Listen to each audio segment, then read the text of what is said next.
Assalamualaikum warahmatullahi wabarakatuh.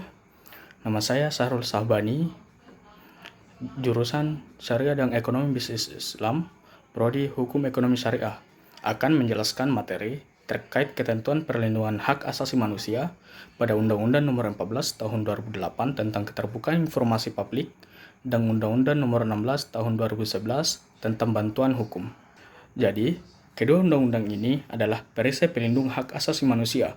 Keduanya merupakan turunan langsung dari mandat konstitusi kita, yaitu Pasal 28 Undang-Undang Dasar 1945 yang menjamin hak setiap orang untuk berkomunikasi, memperoleh informasi, dan mendapatkan perlindungan hukum yang adil. Baik, pada bagian pertama yaitu Undang-Undang Nomor 14 Tahun 2008 tentang keterbukaan informasi publik, yaitu UU KIP.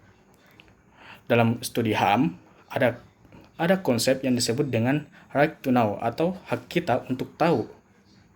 Jadi, kenapa ini penting? Karena di Undang-Undang KIP ini itu sangat bergantung tentang transparansi. Karena hak-hak lainnya itu sangat rentan dilanggar. Adapun perlindungan HAM dalam undang-undang ini mencakup 3 dimensi utama, yakni pertama, adanya hak informasi sebagai hak konstitusional. Undang-undang ini memberikan kita legalitas bagi setiap individu untuk mengakses informasi dari badan publik. Ini adalah alat kontrol agar kita tidak terjadi penyalahgunaan kekuasaan atau korupsi yang merugikan hak hidup orang banyak. Kedua, transparansi untuk akuntabilitas. Negara wajib memberikan informasi yang akurat dan benar. Jika negara menutupi informasi publik, maka negara telah melanggar hak masyarakat untuk berpartisipasi dalam pembangunan.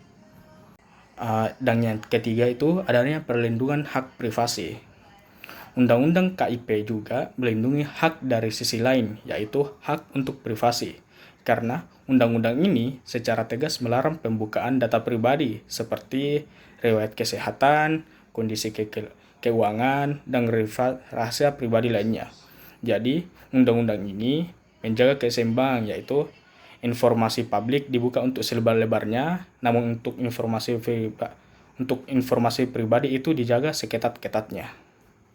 Bagian kedua yaitu Undang-Undang Nomor 16 Tahun 2011 tentang bantuan hukum. Undang-Undang Nomor 16 Tahun 2011 tentang bantuan hukum, jika Undang-Undang KIP itu membahas tentang hak atas informasi, undang-undang ini bicara soal martabat manusia di hadapan hukum, yang kita kenal dengan istilah asas equality before the law. Semua orang itu sama di hadapan hukum.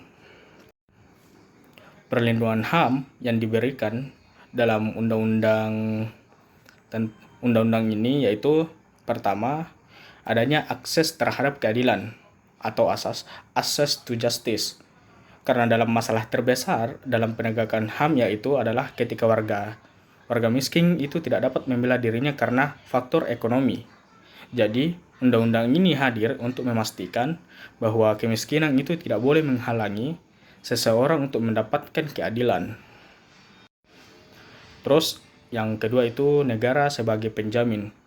Karena melalui undang-undang ini, negara membiayai bantuan hukum bagi masyarakat yang tidak mampu.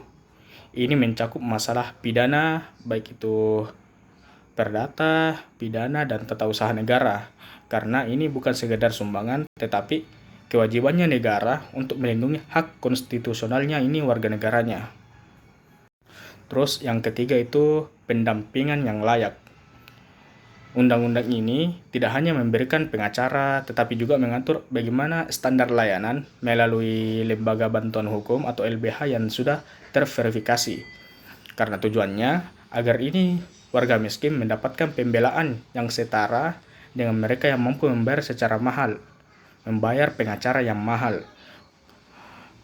Tujuannya untuk demi menghindari peradilan yang sesat.